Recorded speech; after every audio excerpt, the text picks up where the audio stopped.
लेकिन जो मुस्लिम संगठन है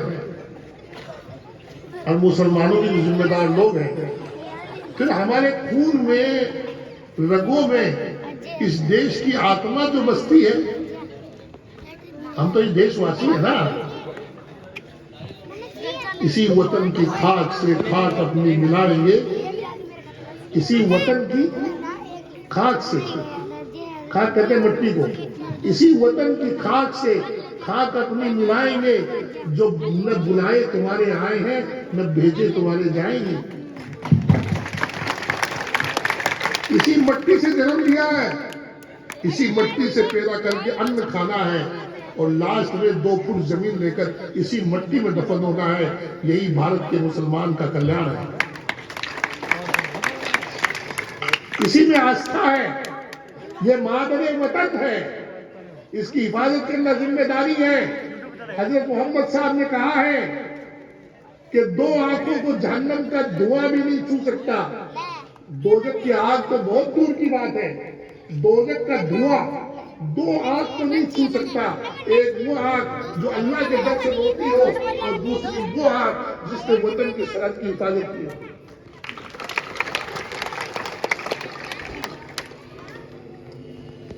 एक फौजी से हजरत एक बुजुर्ग ने कहा कि तुम्हारे सरहद पर यानी बॉर्डर पर जाग करके एक रात जो तुमने पहरा दिया है, उसका जो मालिक ने तुमको बदला दिया है वो मुझे दे दो, और मेरी पूरी जिंदगी की जो तपस्या है, इबादत है, वो तुम ले लो, मैं देने के लिए तैयार हूं। इतना बड़ा मर्तबा है वतन की हिफाजत देने का, वतन के लिए खून देने का। जब अंग्रेज आए, 200 साल लड़ाई चली है, 200 साल, यानी एक हिंदू इतिहासकार ने लिखा है कि 1857 के गदर में दिल्ली के चांदनी चौक से लेकर और मेहरौली के किले तक 5,000 दाढ़ी वाले मुसलमानों की मैंने लाशें गिनी है। ये किसने गिराई थी? अंग्रेजों ने गिराई थी। क्यों गिराई थी? कि वो भारत माता को आजाद कराने के लिए लड़ रहे थे। हिंदुस्तान की हर जेल, हिंदुस्तान में जहां ब्लडिंग हुई, वहां का खून का हर कतरा, इस जमीन का कण कण हमारे खून की पहचान रखता है। इस देश के लिए क्या कुर्बानियां हिंदू मुसलमान सब ने मिलकर दी है, और मुसलमान किसी कीमत पर उससे पीछे नहीं हटे। जब हिंदुस्तान आजाद हो गया और जब देश के बंटवारे की आवाज मोहम्मद अली जिन्ना ने उठाई, वो प्राइम मिनिस्टर बनना चाहते थे, प्राइम मिनिस्टर बनना उनके लिए संभव नहीं था, तो उसने देश का बंटवारा करवा दिया मोहम्मद अली जिन्ना ने। और जो हमारे कांग्रेसी भाई थे उस वक्त के, उन्होंने भी जल्दी जल्दी कबूल कर लिया कि चलो हमेशा की बीमारी कटेगी और हम प्रधानमंत्री बनकर रहेंगे। इनको ये नहीं मालूम था कि 30-40 साल के बाद बीजेपी आ जाएगी, है नहीं? तो बंटवारा कर लिया। लेकिन मैं आपको ये बता देना चाहता हूं कि उस वक्त गांधी जी भी थे, बाद में गांधी जी बोले, नेहरू जी भी थे, बहुत सारे लोग थे, आरएसएस भी था, 1925 में आरएसएस आया, लेकिन उस वक्त मौजूद था। लेकिन मैं आपको ये बताना चाहता हूं फख्र के साथ, कॉलर टाइट करके, कि जब पाकिस्तान के बनने का यानी भारत के बंटवारे का जब प्रपोजल आया, तो सबसे पहले उसके विरोध में, प्रखर विरोध अगर किसी ने किया तो वो हमारा संगठन था जमीयत उलमा हिंद।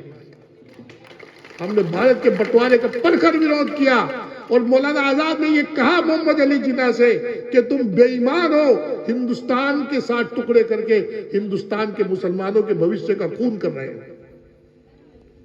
और मौलाना आजाद ने यह भी कहा था कि मैं लिख के देता हूं मोहम्मद अली जिन्ना कि ये देश 50 साल से ज्यादा सरवाइव नहीं कर सकता। लिहाजा कुछ वर्षों के बाद वो टूट गया और पाकिस्तान बन गया। मौलाना हुसैन अहमद मदनी ने कहा था कि मौजूदा पाकिस्तान खुश नहीं रहेगा। अगर ये बन गया तो इस पूरे इलाके के लिए दर्द सर बनेगा। ये उस वक्त कहा था मौलाना हुसैन अहमद मदनी ने। उस वक्त सिर्फ पाकिस्तान जाने का ऑप्शन मुसलमानों के पास था, हिंदुओं के पास नहीं था। माफ कीजिएगा, पाकिस्तान जाने का यानी दूसरा देश जाने का, भारत छोड़कर दूसरे देश जाकर बसने का ऑप्शन मुसलमानों के पास था, किसी दूसरे धर्म के मानने वालों के पास नहीं था। और पाकिस्तान इस्लाम के नाम पर बन रहा था। इस्लाम हमारा मजहब है, जिस मजहब के नाम पर बन रहा था, और वहां जाने वाले 99.9% मुसलमान थे, हमारे भाई थे। लेकिन मैं आज ये बात फख्र के साथ कहता हूं कि हमने इस्लाम धर्म के नाम पर बनने वाले मुल्क पाकिस्तान को रिजेक्ट किया और भारत में रहना पसंद किया। आज अगर हम भारत में रहते हैं तो बाई चॉइस इंडियन है, मजबूरी के इंडियन नहीं है कि साहब हमारे पास ऑप्शन नहीं था इसलिए मजबूरी में पड़े। मजबूरी में नहीं पड़े, हमने हिंदुस्तान को चॉइस किया है। और आज शान के साथ इस मुल्क में रहते हैं और फख्र के साथ ऐलान करके कहते हैं कि पाकिस्तान में इस्लाम के नाम पर बना था, वहां के मुसलमानों से ज्यादा आराम से हिंदुस्तान में रहते हैं और न्याय के साथ रहते हैं, इंसाफ के साथ रहते हैं और आगे बढ़ने के सबको अवसर है। हमें भी अवसर है, कोशिश करते हैं मिलजुल कर बेड़ा बैठा। छोटी मोटी शिकायतें तो होती रहती है।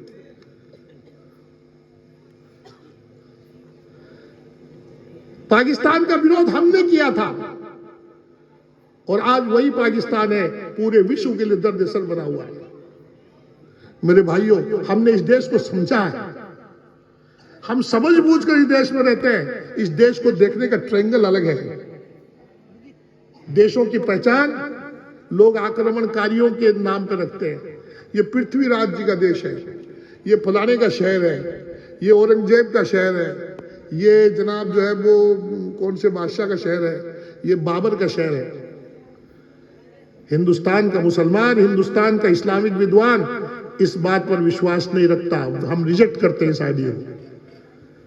ये देश आक्रमणकारियों का, राजाओं का, महाराजाओं का, हमलावरों का, कब्जाखोरों का देश नहीं है।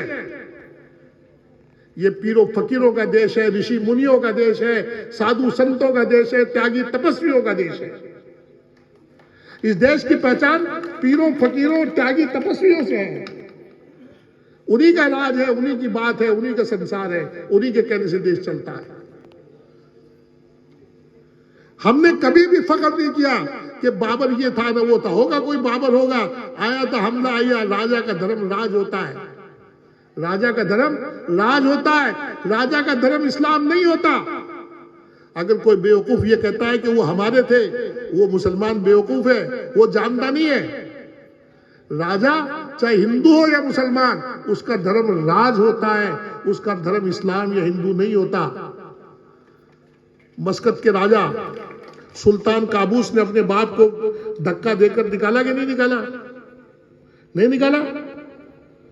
निकाला ना, जानते होंगे यहाँ लोग रहते हैं। सद्दाम हुसैन ने अपने दामादों को कत्ल करवाया कि नहीं करवाया? करवाया ना। तो राजा का धर्म कहाँ है? उसका तो राज धर्म है। राज अगर रहता है तो वो रहता है। और कितनी यहां भी मिसालें, भाइयों को कत्ल करवाया, बीवियों को कत्ल करवाया, बेटों को कत्ल करवाया। राजा को राज बचाना होता है, वो उसके लिए हिंदू मुसलमान कोई फर्क नहीं करता है नहीं। तो वो हमारे राजा नहीं थे। हमारे लिए फख्र की जो बात है वो मोइनुद्दीन चिश्ती है, गुरु नानक है, यहाँ के त्यागी और तपस्वी है, यहाँ के ऋषि और मुनि है, जो विश्व कल्याण के लिए दिन रात प्रार्थना करते हैं, प्रयत्न करते हैं और तपस्या करते हैं और विश्व कल्याण के लिए दुआएं करते हैं और सबके कल्याण के लिए यकीन रखते हैं। हम उन पर आस्था रखते हैं, उनको अपना मॉडल मानते हैं, आइडल मानते हैं। अब ये जो लोग हैं, वो गिरोह जो नफरत फैलाने वाला गिरोह है, उसने आखिरी हथकंडे के तौर पर वो उतर आए। मैं आज की मीटिंग का उद्देश्य आपको बता रहा हूं। वो जहां उतर के आए वो हथकंडा क्या है, उन्होंने देख लिया, गाय का नाम भी ले लिया, मंदिर का भी ले लिया, मस्जिद का भी ले लिया, बाबरी मस्जिद भी चली गई, राम मंदिर भी बन रहा है, ये भी हो रहा है, वो भी हो रहा है नहीं, कोई मोदी जी भी आ गए, ये भी आ गए, वो भी आ गए, कोई भड़कता नहीं है, यूएपीए भी आ गया, फलाना भी आ गया, कोई भड़कता नहीं है, कोई कोशिश नहीं करता, कोई सड़क पर नहीं आता। इनकी कोशिश ये है कि किसी भी तरीके से मुसलमान थोड़ी बावड़ी और जज्बाती कौम है, इसको भड़काया जाए ताकि ये भड़क करके आग बबूला होकर सड़कों पर निकल आए और कानून हाथ में ले ले और पुलिस की और फौज की गोलियों से इसका सामना हो, फिर वो नरसंहार हो भारत में कि जिसको दुनिया देखे और भारत की अमन और शांति को आग लग जाए और यहाँ पर जो है वो विश्व के लोग बिजनेस के लिए आने बंद हो जाए और फिर वो अपना कहीं भी जाकर के उनसे रिश्वत खाएं और माल खाएं, कमीशन खाएं, यानी ये उनकी उद्देश्य सोच है। इसके लिए आखिरी हथियार क्या अपना रहे हैं कि मुसलमानों के लिए, चाहे मुसलमान शिया हो, सुन्नी हो, देवबंदी हो, बरेलवी हो, तबलीगी जमात वाला हो, ईरान में रहता हो, हिंदुस्तान में रहता हो, सऊदी अरबिया में रहता हो, सीरिया में रहता हो, पाकिस्तान में रहता हो, बांग्लादेश में रहता हो, हजरत मोहम्मद मुस्तफ़ा सल्लल्लाहु अलैहि वसल्लम, हजरत मोहम्मद साहब सबके लाडले हैं, सबके प्यारे हैं और उनके नाम पर वो जान देने के लिए तैयार है, लिहाजा वहां बत्ती लगाओ। अब ये आखिरी हथियार लाए क्या उनके नाम पर लांछन लगा के छोड़ दो, बस वो बत्ती जलेगी और मुसलमान बावड़ा है ये, बस कानून हाथ में ले लेगा और सड़कों पर निकल आएगा और आकर के कानून फिर अपना काम करेगा और फिर जो होगा वो होगा। हो रहा है, सीरिया में हो रहा है, लबनान में हो रहा है, सब जगह हो रहा है दुनिया में। वो हिंदुस्तान में भी ऐसा ही नरसंहार देखना चाहते हैं। यहाँ की शांति से उनकी आंखें दुखती है, यहाँ के भाईचारा उनके पेट में पचता नहीं है, वो बड़ा परेशान है। लेकिन मुसीबत ये है कि वो चाहने वाले आज पैदा हुए हैं और यहाँ भाईचारा हजारों बरस का है, ये जल्दी कैसे जाए? 100 बरस का राम एक दिन में कैसे निकले? एक हिंदू को पकड़ के खान साहब ने डुक लगाया और बोला बोल अल्लाह अल्लाह, वो बैठ गया बेचारा के, देख रहा है पागल पठान है, इसको भगाओ तो थोड़ी देर में चला जाएगा। उसने बोला अल्लाह अल्लाह अल्लाह अल्लाह करते करते बोलने लगे राम राम राम राम। अरे बोला शेठ क्या बोलता है? अल्लाह अल्लाह बोल। बोले सामने तो अल्लाह अल्लाह ही बोल रहा हूँ। बोले तू तो राम राम बोल रहा है। तो बोला भैया ये तो 100 बरस का राम अब जल्दी कैसे निकलेगा? 100 बरस हो गए राम राम करते हुए, तो मैं तो राम राम ही बोलूंगा, अल्लाह अल्लाह कैसे बोल सकता हूँ? है नहीं? तो ये तो हजारों बरस का भाईचारा है, हजारों हजार बरस का, ये जल्दी कैसे जाएगा? है नहीं? बेवकूफ है, बेवकूफों की जन्नत में रहते हैं। तो हजरत मोहम्मद साहब पे आए कि यहाँ बत्ती लाओ और पूरी छोड़ दी और चलते मरे सस्ती सूरत लेके, है नहीं? और आजकल सोशल मीडिया है, बेवकूफ नौजवान है, रात को 12-12, 2-2 बजे तक सोशल मीडिया पे लगा रहता है, किसी को भड़काने की जरूरत नहीं, वो सोशल मीडिया खुद ही भड़का देती है और वो सुबह निकल के सड़क पे आ जाता है और ऐसी हरकतें कर बैठता है जो घिनौनी होती, ऐसी हरकतें कर बैठता है। ये वो चाहते हैं, हम ये चाहते हैं। हम जो चाहते हैं वो ये है कि मुसलमान उनके भड़काए में ना आए। हम पहले कानून के दरवाजे पर गए, उनसे ये कहा कि भाई आप इनके खिलाफ एक्शन लो, ये भारतीय कानून के खिलाफ काम कर रहे हैं। लेकिन अफसोस ये कि कानून ने रेड कारपेट बिछा रखा है और कानून में बैठे हुए कुछ बेईमान लोग उनकी रखवाली कर रहे हैं, रक्षा कर रहे हैं। ठीक है, आप करो, आप कितने दिन के, 1 से 2 हो गए। लेकिन इस भारत की 125 करोड़ 130 करोड़ जनता को तो आप वर्गला नहीं सकते, उसको तो भड़का नहीं सकते। अगर वो सद्भावना कायम रखती है और आपस में मिलजुल कर रहती है और पुरानी परंपराओं को, पावन परंपराओं को अगर बाकी रखती है और वही भावना से ओत-प्रोत रहती है, तो फिर हम कामयाब हैं और तुम नाकाम हो।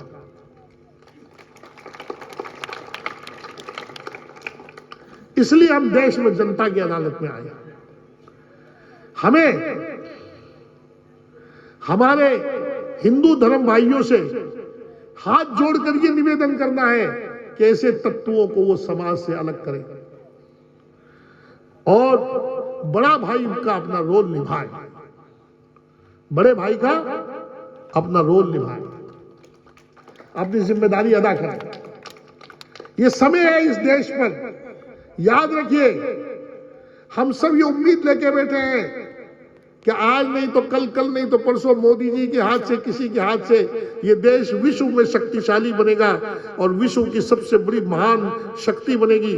लेकिन याद रखिए, अगर हिंदू और मुसलमान का संघर्ष इस देश में खुदा न करे, खुदा न करे, खुदा न करे, अगर हिंदू मुसलमान का संघर्ष देश में शुरू हो गया तो ये सपना कभी साकार नहीं होगा। ये नफरत वो आग है जो कभी बुझती नहीं है। मोहम्मद अली जिन्ना ने नफरत की आग लगाई थी, भारत और मां का बंटवारा हो गया। आपने दुनिया में कभी मां का बंटवारा नहीं सुना होगा। संपत्ति का बंटवारा होता है, जायदाद का बंटवारा होता है, जेवर का बंटवारा होता है, दुकान का बंटवारा होता है, मकान का बंटवारा होता है, लेकिन मां का बंटवारा नहीं हुआ। इस नफरत की आग ने इस धरती पर यह संभव कर दिया कि मोहम्मद अली जिन्ना ने जो आग लगाई थी, यहूदियों का एजेंट था, यानी उसने भारत मां का बंटवारा कर दिया और एक मां के दो टुकड़े कर दिए और एक टुकड़े को दूसरे टुकड़े के सामने खड़ा कर दिया। अगर आज भारत एक होता, अखंड होता, तो कितनी बड़ी शक्ति होती, कितनी बड़ी ताकत होती, और दुनिया में किसी को हमारी तरफ देखने की नौबत नहीं आती। ये संघर्ष हमें टालना है। अगर विश्व में भारत को शक्तिशाली बनाना है तो ये संघर्ष टलना चाहिए, और सबकी तरक्की और भलाई और जिंदगी इसमें है।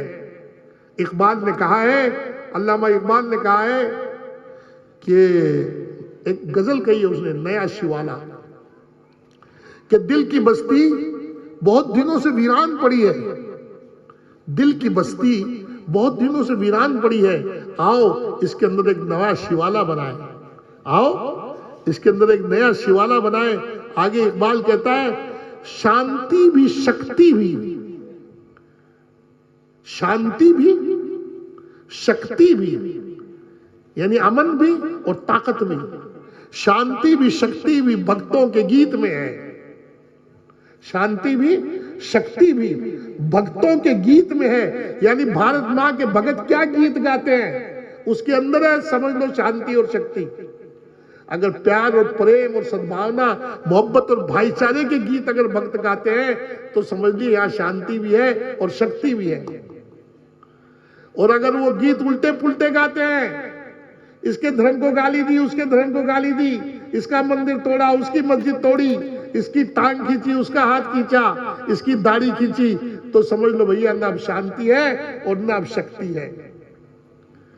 तो शांति भी शक्ति भी भक्तों के गीत में है। इस धरती के वासियों की, धरती के रहने वालों में, धरती के वासियों की मुक्ति परीत में है। अगर परीत है तो धरती के वासियों की मुक्ति है, फिर वो मुक्त है, मुक्ति मिल जाएगी। तो मेरे भाइयों, जरूरत इस बात की है कि देश में अमन हो, शांति हो, और वो होगा, उसकी बुनियादी की जो है, बुनियादी चाबी वो है सद्भावना, एकता।